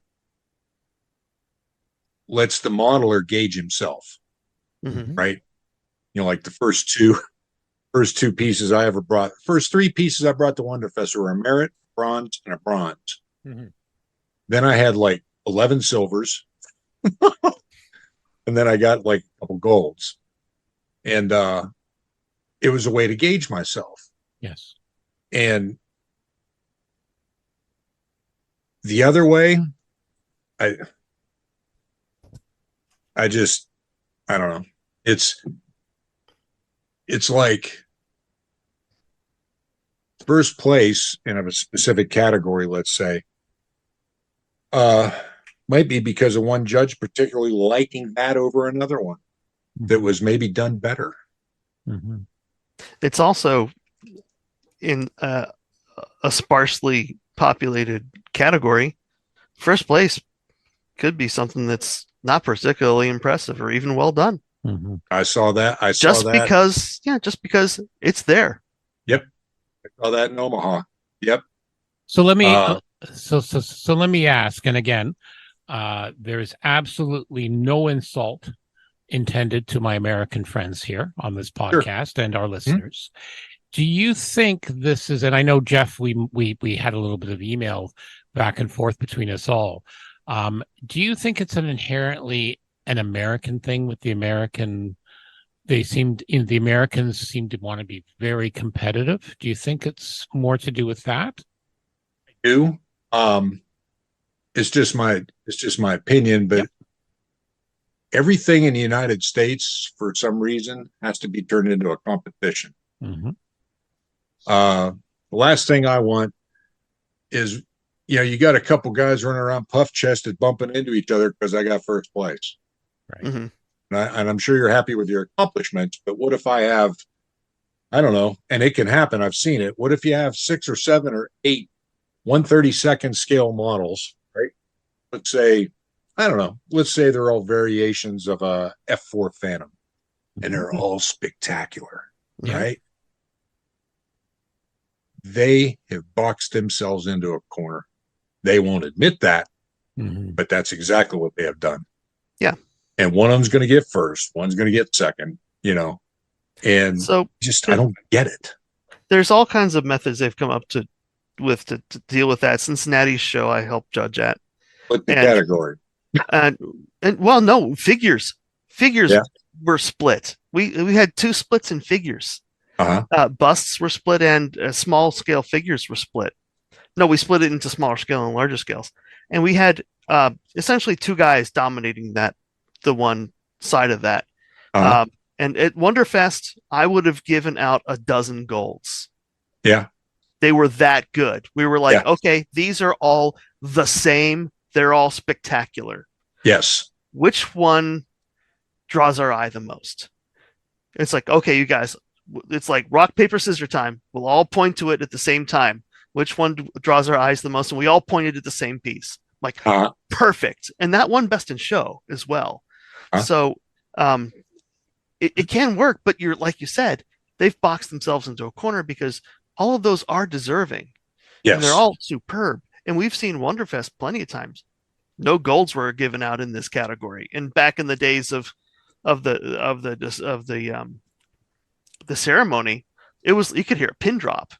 when it moved on to the next one. It's like, oh shit, no golds. Yeah. Yeah, that's true. And I'm pretty much a numbers guy.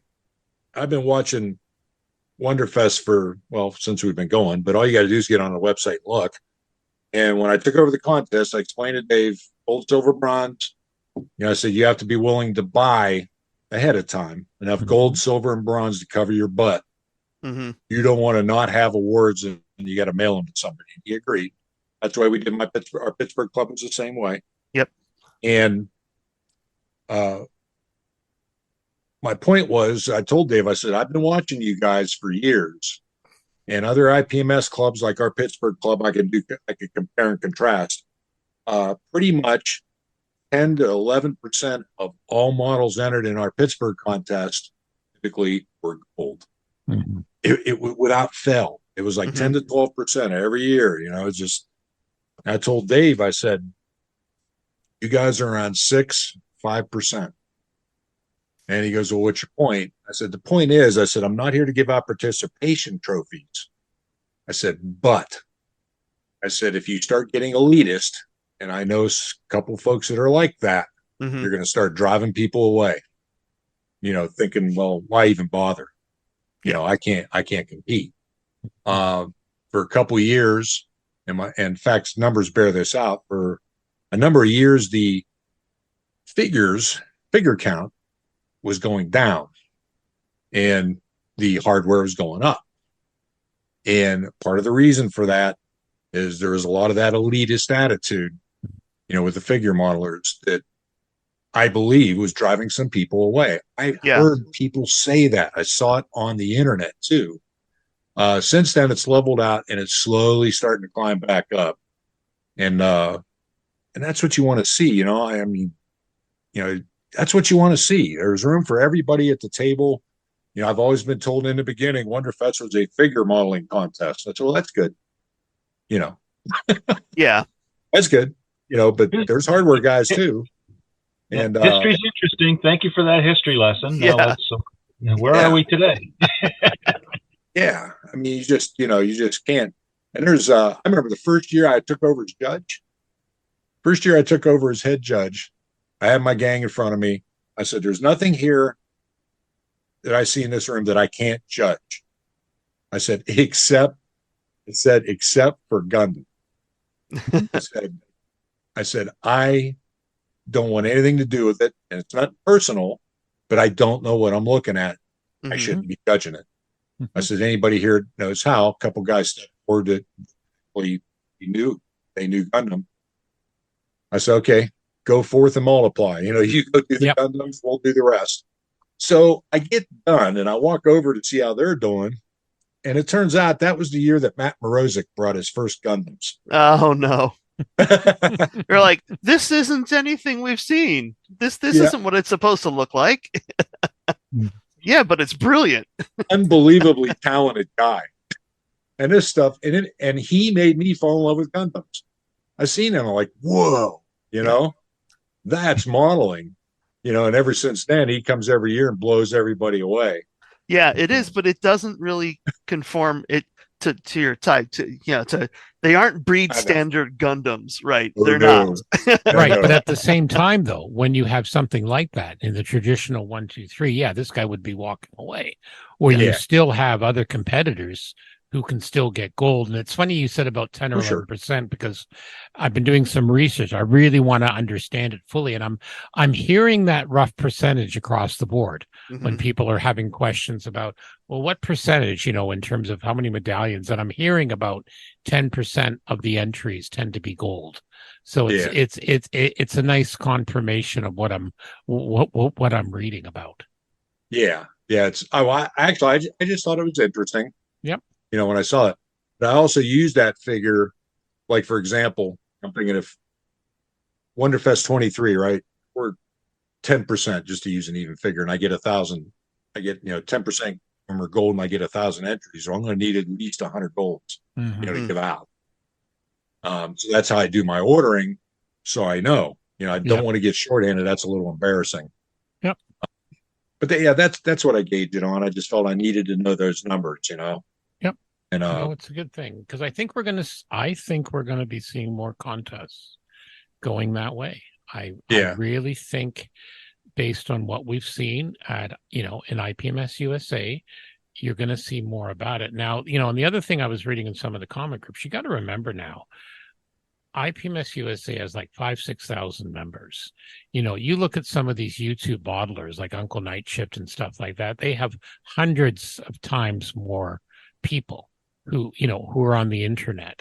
Now it may not be totally accurate, but there is a much larger community out there than IPMS. And people have heard me harp about this, just like the NMRA, people don't have to join IPMS or the NMRA to learn about model trains or how to build model kits. You've got this wonderful thing called the internet now.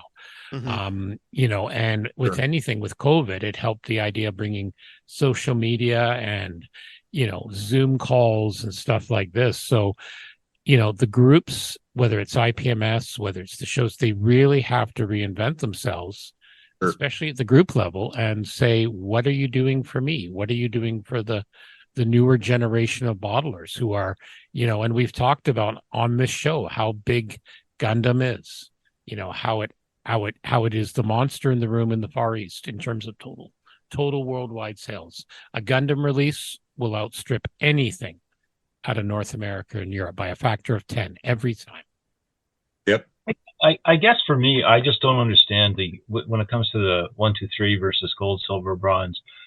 I don't understand why you would ever do 1, 2, 3 in this field. I mean, I can see 1, 2, 3 in something where you aren't introducing a human element into the judging, where where you can actually nail. Sorry, Terry, I'll just finish this. Where you can actually nail down in some kind of a readily trackable testing way. 1, 2, 3. You got the highest marks. You got the second highest marks. You got the third highest marks. It works in math. It works in all kinds of things. Yeah. But this is art, as far as I'm concerned. And to the extent that it's art, artists bring different things to the same subject, and you can look at the same subject from 5 different perspectives, and everybody will have everyone has a potential shot at a masterpiece on that one thing. Not one of them is one. They're all gold, or they're all in gold and silver and bronze, or you've got whatever. To me, that's what we should be trying to reward. That's what we should be trying to recognize in this hobby. That this is art. That we're to a great extent, we're artists. Some of us aren't, but we at least aspire to be. Right. And I think I don't understand the 1, 2, 3 unless 1, 2, 3 is simply you've got to pick one person, and then we can worship that guy. No. I think it's inherited from an older system. Think dog shows, think flower shows, think baking competitions, all this stuff back in the Victorian period and such and forward. It's like you're judging the fox terriers versus the bull terriers versus the Yorkshire terriers and such. So you get a 1, 2, 3 there. Then those ones go in and they go on to compete further up. Flower shows, I don't know if they ever did that kind of stuff. Maybe they did. But that way you have all these distinct categories. And that's the system that was brought forward in the 40s or 50s whenever the IPMS started doing this. But now it's bigger. Now there's so much more going on. Right. So when there's so much more, you actually kind of have to reduce the categories. You have to say, like Wonderfest does, or any GSB. It's like, okay, 72nd scale aircraft, 72nd scale helicopters, 48 scale aircraft, or just fixed wing, 48 scale fixed wing versus rotor, whatever you want to do. That way you have it open, and each item is judged on its own. But you couldn't do that when you had such disparate categories. That's interesting. And that makes a lot of sense to me, Terry. I wonder, too, if there's a bit of an engineering element to it where, like in the old days, and by old, I mean like in the 60s and earlier, modeling was a lot of less focus on the finish and more focus on the creation of the engineering elements and the accuracy of a replica and that kind of thing. So because in those days, there was a lot of it was scratch building, and And so you would be looking for those characteristics in the build, and perhaps that integrated into that system as well. And now we have a much broader range of skill sets that come to this, and it's not just engineering and construction. It's all these other things, including placement and story and everything. Something else I think is really handy, and I think Terry, you helped me with this a couple of years ago. You remember a young lady brought a giant scratch built model of the Normandy? Yes. Is that what it was? Yes. From Homeworld? Yes. Yes. It was huge, probably 36 inches long at least. Yeah. Made out of balsa wood. Yeah. And it was really cool. It was a 10-footer. Yeah. Once you got up close, you could tell she hadn't had any experience with the medium. Right. Terry and me, and I can't remember, was it Matt Davis, but somebody else. Neil Prentice, I think, and probably Matt, because Matt was, probably Matt. Yep. We spent a half hour with that girl and her mom while she was putting that thing away at the end of the contest, explaining to her, if you want to avoid the grain, you could seal it, just trying to help her, because it was, if she knew how to do that medium, it would have been awesome. Yes. It was damn near there. Yeah. And I don't know if she's ever come back, but I'd never heard. I gave her contact information, said, please, I can get you going on some of this, where you want to go. But yeah. I hope she wasn't disappointed, but it's just that the venue and what she was competing with was not the same. Right. But yeah, that's one of my happy memories. I mean, that's why we're in there. Yeah, you exactly. See it. My goodness, you could see the talent. Just Yeah. It's definitely there. Definitely. All right. I think we'll wrap this up, George, because we know you have other things you got to do. Freshly back. You got to get over that damn jet lag. But as always, you're always welcome. I think as we get closer to June, once some guests are announced, we'll be glad to have you back or one of your team. And we'll keep plugging away at this, because this is always good fun. When we talk Wonderfest and all the cool things, and we've got, like I say, we've got a sizable Canadian contingent that comes down from our area, all our troublemakers. Once again, I'll apologize in advance for them all. But so much I can do. But no, as always, an absolute pleasure to have you on. What's you're currently working on your bench these days? I don't know if you can see it or not. Let's see. Let's move his camera over. Wow, that's an exciting room. The basement's full now. Yeah. Oh, what have you got there? I'm working on Moose. The Moose from Chappie. Yes. This is the Weta Workshop kit. Very nice. Very nice. As usual, I get carried away. No. And they molded they molded in some shock absorbers that I couldn't stand. So I went to Scale Reproduction. Yeah. And I found some RC springs. Oh, very nice. There you go. Very nice. I'm in the middle of this. All right. Nowhere near done, but that's well, if you could do me a favor and take one or two pictures and send it our way, I'd love to throw that up in the show notes. And as I say, we always love when having you join us. We're glad I was very jealous watching you making your way through England at some of the pubs and restaurants, because it's been years since I've been there. So yeah, a good pint's always good. Yeah. Wonderful spot. So once again, thank you for joining us. Thanks for having me, guys. It's been a while. Yeah. Great to see you again. Yeah, Terry, good seeing you, man. We'll talk again before Wonderfest. We can do this again. Definitely. All right. Thank you, sir. Okay, fellas. All right. Bye. I would have been curious, and I should have asked George whether he felt, when he looked at the models on the SIG displays, whether he felt that they were, similar or comparable quality to the ones that were actually in the car. Because I know that's always a kickback that I hear from the ones who support 1, 2, 3. Oh, well, you're just giving participation awards now. But see, those aren't awarded. Those aren't in the contest. It's the exact everybody opposite. wins a prize day. Yeah. No. See, I think that's the confusion, right? It's the exact opposite, and you have to leave this in the shows too. Yeah, that's okay. I gave away participation events trophies at the Cincy show just for stuff in. Oh, we got to have a third, so it's this because that's the only thing on the table. Right. Yeah. No, They'll get them. Circumstances will conspire to have that happen everywhere. But my guess is that there are modelers in those special interest groups who are the top quality, top of their game. They just don't want to go through the whole contest. Crap. And I think you have both. I think, and like people like me who don't enter contests, I'll be glad to throw a few kits on there. They're nowhere going to be even close to a bronze, but it's good fun to have your stuff there. Yeah. Exactly.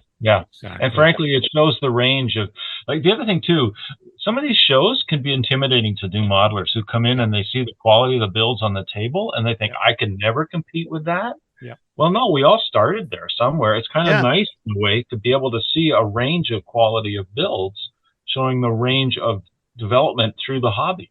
Exactly. Yeah, and I bring plenty of stuff to shows that I know have zero chance of winning anything. I would bring more, but I just want to get them on the table so people can see it. Hey, I built a door wings thing. Here it is. You know, look at that. I got to start bringing more. It's just my problem is I'm always carrying the gear. You know, trying to get the gear set up and everything. Oh, no, wine. I know. I'm going to try and do. This is why I'm working on this. What if RCAF stuff? Because my goal is at one point I'm gonna. I'll bring them out. Just got to do that. All right, and that was a great interview we had with George there. We just decided to go right into it. It was a pre-record. Good conversation. So let's So let's just quickly. We talked for like almost an hour there with George.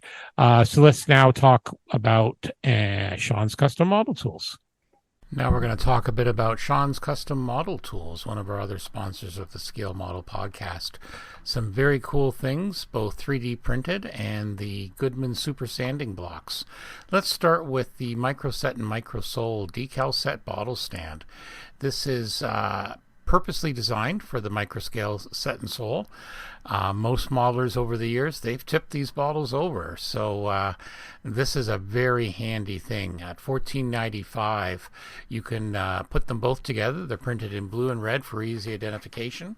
Comes with a black base, and they actually have little magnets on it, so it keeps them in place. Definitely a good deal. I use mine all the time, and I can well recommend them.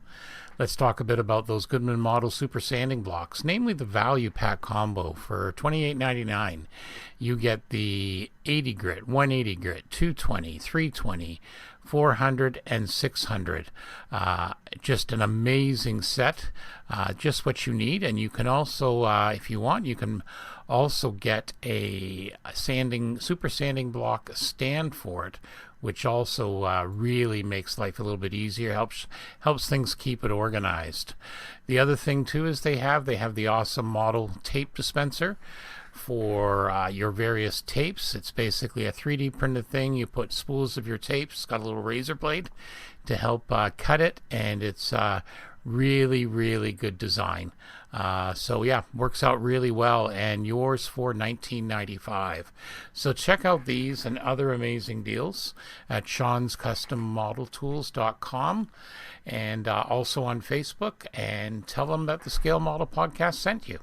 Okay, what's on the bench? For me, slow and steady on the Musaru Cup. I've got the cab and back end on the darn body, still fiddly. Been weathering some of the wheels. I got to paint the hubcaps and some of the mud flaps. Somehow I missed the mud flaps, so they need to be painted. I did get some HO scale sheep. I'm going to add to the diorama. I primed them with white, and then I've been reading up some techniques for dry brushing. And a couple of people have suggested you do dry brushing with gray, but also a little bit of sand. That helps bring out the dirt that they have in their fleece. So I'm going to play with that. Nothing on the mechs. Haven't had a ton of time, and I'm still deciding what I'm going to build after the Musaru Cup. You're going to put some, to me, a brown panel color on those sheep, just to I could. Possibility. You know, if they've been out in the wilds a little bit, they're going to be a little bit nasty. Well, that's why. Like I said, some people say gray and a bit of the sand color.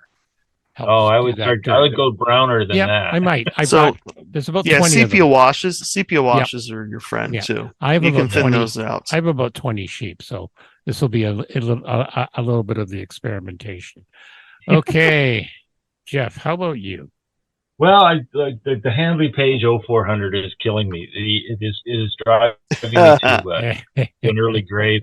Trying to do the rigging, trying to hold everything and do the CA and the accelerator. It's you know what? It's a skill set that I have yet to master, and I'm not quite there yet. But anyway, you have to work on it because you remember we had that guy that did those things in 1400 Cessnas and stuff like that. So I don't even want to think about that. That gives me hives. Anyway, so while I was halfway through that, I picked up this old Airfix out on the theme of picking things off the shelf of doom and working on them. This old Airfix Albatross D5A. Tiny. It is tiny. Like, this is it. It's a teeny little beast. Whoop! I just broke it. Anyway. And there goes all the rigging. And there goes everything.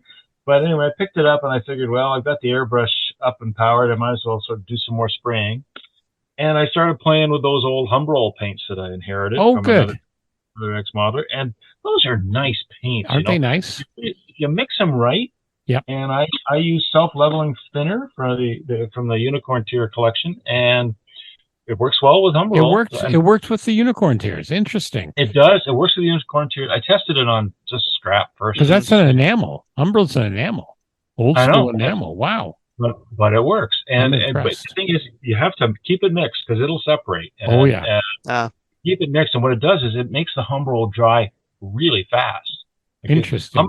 My issue with Humbrol in the past is it takes days to dry. That's an enamel. Yeah. Interesting. I like that.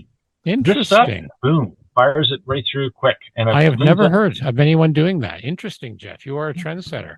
So I tried it also stinks to high heaven, though. It does smell a bit. You got to have the ventilation system on for sure. But it was worth it. And you get a beautiful granularity. Those Humbrol things have really fine greens in them. Yeah. And the colors are pretty accurate. So that was kind of great. Cool. And then in our build session, one of our fellow build members, president of our London club, Frank Donati, who is a god at weathering armor and doing armor, I'd mentioned that I really wanted to play around with weathering on armor. I'm not very good at building armor, but I wanted to try weathering. So he donated this kit that he says, well, it was one of his early efforts. It's crap. It's not crap. This is a beautiful kit. He did a great job. Photo etch all over it and everything. A Russian APC for those who aren't watching. Well, it's a tank. It's a full-on tank. Yeah, it's like an ape. Yeah, it's like I'm trying to remember the name of it, but it's BDMs. It's a BDM. It's one of those. It's one of the BDMs that tracks. Yeah. SBDs or what? Anyway, never mind. Anyway, so I'm playing around with that, and I'm starting to try different techniques on it. I'm not anywhere near the stage that I want to be on it yet, but it's been a fun experience, and I want to just do a shout out to Frank and thank him very much for that. So anyway, that's where I am now. Frank's a good guy. He's also now on the executive for IPMS Canada. Yeah, without portfolio. They're gonna slowly ease them in, right? Yeah, exactly. So we'll see what happens there. Okay, and don't you have something cool for the grandson? You're gonna have like a Christmas project? That's right. Well, I have two grandsons close by who are of an age where they can get into modeling, and I have a third grandson close by who is 2. Right. So for him, I've set up the Christmas train for him to destroy. So that's excellent. That'll be done. For the elder grandson, the 8-year-old, he's a really quite a good artist, and he's very good at drawing and everything. So that my daughter's enrolled him in art class now, and he's loving it. So I have inherited years ago. My grandfather and my grandmother, on 2 different sides of the family, were both artists, and they each gave me their oil painting plein air kits, which is wooden box with all the good cool stuff in it. Yeah, covered with paint and everything. So I've been cleaning up one, my grandfather's, which I'm going to give to my grandson with the story. And I've cleared this with my daughter, so she's all in love with the idea. And we're going to fill it up with all the supplies for what he might be interested in doing. And it has a story to it as well, which he'll like. But in order to not make my other grandson, his brother, feel bad about getting, you got a special present. I know. Yep. I asked my daughter what he might like, and she said he'd like a model. I said, okay, well, what one? Does he want to build it with me or what? And she says, no, he'd want you to build it. He'd want one that you made. That's, unique for him. Aw. So I'm trying to think what would be cool. And I thought, okay, I got a couple of Thunderbird 2s, but that might be a little too on the nose. And so I'm thinking, a couple of years ago, I picked up a bag kit of the Testors SR75 penetrator in 1/48 scale. Yep. And I'm thinking I'll do that, but I'm going to do it in a very colorful kind of superhero scheme, kind of. That'll be cool. As opposed to just black and silver, something There you more. go. I have to play with that and figure it out. But I might use I got a whole bunch of those black or metallic auto colored colors from Model Master that I might play with and see how they fit. I'd forgotten about this kit. Yeah, this is like you could almost make it like one of the Avenger planes, similar. Yes. Yeah, it is. It's kind of like it came with like a little a droney thing. Yeah, the X7. Yeah, the Thunder. Yeah, I'm looking at this. This is a cool looking kit, Jeff. I'd forgotten about this. Your grandson's going to love it. Yeah, Blappy picked up a bunch of them from some guy at a show years ago for like $5 each or something. So he made it like a bandit by charging me 10 or something. Bastard. I've got one of those. I can cut you shield masks or anything like that if you want. Oh, perfect. Oh, I gotta play around with it and see what I can do. I just started thinking about it this morning, and I'm gonna have to get my hands on one of these at some point. They look cool.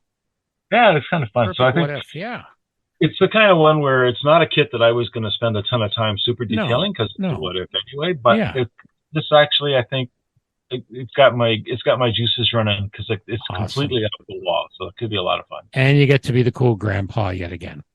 I think he'd get a kick out of it, so I'm looking forward to it. You know what? It's always good. You play to the strengths, so that's going to be fun. So do what we can. All right, so that's me. Awesome, man. Terry, go ahead. That's great. I've got some work done. Actually, on the multi-deck carrier, it's that guy there. There it is. Yep. Yeah, 4 decks. Nice. I like it. I mentioned to Peter Fay that you're working on it, so he's going to be watching as well. Yeah, I hope it turned out as good as the Asuka would be great. Yeah. It's got all the markings on it. I was thinking I might be able to mask and paint the whites on the carrier decks, but I don't think I can easily do that the way it's set up. White's challenging too. Well, it's not that. It's that the strips have these kind of perpendicular slots part way down along them, and if I'm painting, I don't think I can efficiently mask that. Right. Okay. So either decal it, or I may even just cut vinyl and lay vinyl down on it. All right. But yeah, multiple coats of NATO black, multiple coats of clear, and I may need to buff it, but I'm not sure. It depends how I do it. Yep. And started the Christmas. Well, I started Christmas birds a while ago, but I got a lot of work done this weekend. They're about 90% done. I will show it to you guys, but we won't say anything yet. We don't tell anyone because it looks very nice. And you can't see the contrast of the bird's breast. It's a kind of an off-white breast, but you can't see. So this is something for those who don't know. This is something Terry's been doing for years. That's nice. And we don't reveal it until he knows the family who the recipients have gotten them. And then we let people know, and they're always awesome. Yeah. Yeah, I've been doing it for how long have you been doing it? Since 97 or 98. See, how many birds would you think that adds up to? 25. And then how many are you making per year? Oh, well, it's gone up from the original one was just a couple. Yeah. But now it's 9. I do 9 of them. And then he signed, all individually signed and numbered by the artist. Yeah, and they're all different. Yeah. That's a lot. And this one, most years it's mostly an airbrushing exercise with freehand masks and such. Mm-hmm. But this bird is a super speckled, stripy little guy, and so there's some airbrushing, but it's mostly hand painted. Well, we look forward to doing. That looked mostly hand painted to me. Yeah, it looks a good job too. Well, we look forward closer to Christmas when you can officially show it to the world. Yep, so. I've just got to put its landing gear on and give it a clear coat, and I think it'll be pretty close to done. Cool. Yeah, I've never seen a hummingbird look that good before. Sorry. I have plans to do a hummingbird. It'll be a Not challenging this year. one. Jeff's lying this year, folks. Just saying. I do have plans. All righty. So, what are we reading? Let's start with Jeff this time. Jeff, what are you reading? I am. I've started a new book. I'm reading the one that Terry talked about, which is the Immense Worlds book ages ago. But I'm reading that on my iPad, and for the times when I wanted to go analog, I picked up another book from my son-in-law whose father gave it to him. His father's from Scotland. He brought this book over from the UK. It's priced in pounds. Mm-hmm. It's called SAS Bravo 30, and it's by Des Powell and Damian Lewis. It's a memoir of the SAS members' expeditions in Iraq during the Gulf Wars. There were 3 SAS teams that went in: Bravo 10, Bravo 20, Bravo 30. Bravo 20 was famous in the sense that it was wiped out. Yep. Captured, tortured. One guy survived. And Bravo 10, I don't even think it ever actually got out of the UK. Bravo 30, you never heard about because it was successful. And of course, Official Secrets Act, they couldn't talk about it until after a period of time went past, and now he could. Anyway, this book is amazing. It's kind of like the opening chapter is like watching the beginnings of a Rogue Heroes series. It just starts with 2 guys in a Toyota in the desert and getting scoped out by a couple of locals, and then getting into a firefight, and the whole mental process of going through. You're in foreign territory, you're in their territory. How do you deal with this? Mm-hmm. And you got to also win hearts and minds, so you can't take the first shot because you got to wait and see what their intentions are. I mean, it made me realize that I would be dead within seconds in those circumstances. Well, as we say, the Americans may object, but when you care enough to send the very best, you send the SAS. Yeah, I mean, it was. I've just started it. I'm 2 chapters in, but it took me. So I just on the basis of those, I'd recommend it. And it's got pictures. It's his whole story. It's his story. I mean, and he also goes back home, talks about how it impacts on his family life, that kind of thing. Sure. Yeah, but that's an important thing as well. Exactly. But it's one of those things that is so far removed from my normal life that it kind of takes you out of it, and you start looking at the world through those types of eyes, and I can't imagine what that would look like. Yep, I can see that. Very cool. Okay, Terry. Still reading Ed Young's An Immense World, and some pulp fiction on the side. It's fascinating. I've gone through hearing, and then into the really weird stuff, the electrosensory, and now into magnetic sense. And what's amazing in all of these is how organisms have reused structures and cells and even molecules to do different things over time. And that's how a lot of these, how does this come about? It's like, well, the body's, it finds a way to do different things, like into the, how do you even investigate whether something can sense the electromagnetic field? You can tell it does, but how does it? It's and the birds using optical pigments in their eyes tied together with flavins and their magnetic sensors. It's in their eyes. They probably can see the magnetic fields to some degrees. Crazy. Yeah. The migratory ones. Some of them wouldn't have any need for it, right? But the mechanism's sitting there. Oh wow. Nature finds a way. It's one of these books where you need to reread things. Yeah, it's on my list to make sure as well. You know what you're doing. And then I'm on Google. It's like, I think I know what these are, and I'm looking up the chemistry and stuff. It's like, okay, well now I'm down another rabbit hole. Yeah. Exactly. That's what makes for a good book. It's a really good. It is that. It's one of those where you read a chapter, then you think about it, then you go back and you kind of got to pick it up again just to make sure you got it. I just got finished the smell one about with the dogs, and the rest, the realization that they're, and I always knew this, I'm sure you do, Terry, and same with you, Stuart, that they experience the world completely different from like we do. And we impose our visual orientation on them all the time, as opposed to just letting them run with their noses and figure the world that way. Yeah. And our sense of olfaction, it's tied very heavily to my job, is very good. We have a great discrimination, but our sensitivity is not that high, and we don't use it the same way dogs do. Right. And we can't use it the same way dogs do, or other animals. But smell is chemosensory. It's the oldest sense. Yeah. This is fascinating read. Yeah. Mm-hmm. Yeah, it's on my queue. It's on my queue to read. So I am still working my way through Coming of Age in the Milky Way by Timothy Ferris, very famous astronomy writer. This is kind of going through the history. So I just finished the 18th century, just getting into the 19th, just fascinating stories about some of these characters. And that's an older book too, I think. Oh, yeah. I hadn't read it. I just had never came upon it, and I found it. And again, great book, and I'm just really enjoying on like how some of the discoveries, where things were done, some were done independently, but others wouldn't have happened unless they read about someone's previous works. Yeah. Oh, and speaking of that, a new season of Connections was made. Yes.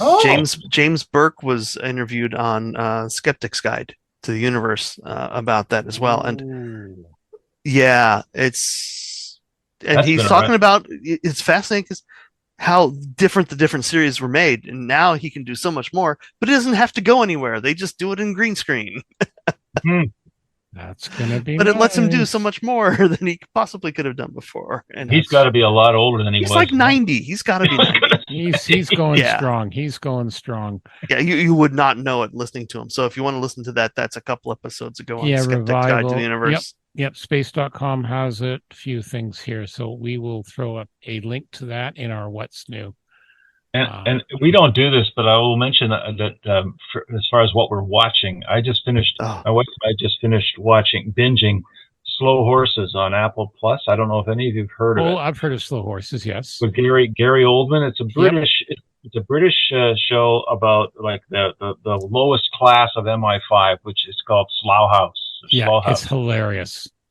Well, it's not hilarious. It's really well done, but it has got an element of humor to it. But it's just great spy, classic, British spy stuff, Cold War kind of stuff. And Gary Oldman is such an asshole. I mean, he's such a nasty. The role is great. He's perfect for the role. He's perfect for it, but he is just a dirty, slimy, ex-Cold War veteran who just is cynical as all get out. And as I said to my wife the other night, I can just about smell him through the screen. Yep. With the cigarettes and the not showering and the dirty clothes and anyway, but it's worth watching. It's a great show. There's some language in it, but guess what? In that world, that's fair. Well, if we're going to talk about what else we've seen, I just watched the first of 3 specials celebrating Doctor Who's 60th anniversary. Nice. They brought back one of the old Doctors and Companions. This is all in preparation for the new Doctor coming in the new year. I believe once a week now. So, getting those from Auntie Beeb to watch that. Okay, things we've seen. We did talk about with our interview cosmic scale models out of the UK. If you're a sci-fi fan, this is a very dangerous store. I'm just going to point that out. Also, if you have deep pockets, it's a very dangerous store. But again, it's not inexpensive. No, we'll just leave it. We'll just leave that, okay? For anyone to want to have a look. And there's all sorts of goodies, some Bandai, some unique things. How about the Spaceballs scatter set, 1/32 scale? So you've got, the everything you need to be in Spaceball 1, including the fire hydrant. Space Clipper replacement ceiling from 2001. 1/12 scale Mangalore Mercenaries. Yeah. From Fifth Element. I love it. Yep. That's perfect. Red Dwarf. Oh, how about Space Clipper crew and passengers for your 2001 Space Clipper? I still got to get me a copy of that kit. So do I. The 350th scale. This is for the 72nd scale one. I don't have room for that, but yeah. Yeah. So I think I would have to get the 72nd scale and for sure. Hopefully we will see him as a vendor at Wonderfest at some point. Okay. I've also added a story about, as they mentioned, James Burke's Connections coming out. Anything else before we get to the tail end of this silliness? I don't think so. No. It's been a long one, Stuart. It's been awesome. Well, it's a good interview. And again, we always like covering the news and seeing what new things. And, we always say we have hope. We have hope. So Episode 130 is also sponsored by our good friend Brett and Chrissy at Return to Kit Form, where summer is now coming into Australia there. Check out some cool things they have. Again, if I do work on my Valkyrie, I've got a canopy mask already for it. And some other stuff. They're also the non-North American distributor for Moscato Hobby Models. And John's been doing some cool stuff. So make sure you check out their site. If you want anything Macross, it should be your first choice. Also, those super sanding blocks by Goodman. If you're out of North America, definitely check those out in the States as well. So, and as always, we thank them for their support as well. All right. So let's get into our last little bit. So I'm just getting tired already. I tell you, terrible. Yeah, it's bedtime. I can feel the wheels coming off from here. It's a long day. Been a long day. So for episode 130 of the Scale Model Podcast, my name is Stuart Clark. I'm Jeff Hyland. I'm Terry Measley, reminding you to reserve your Wonderfest rooms. There's only 180 days. Here we go. Well done. Well done. Another plug. Thank you, and be well.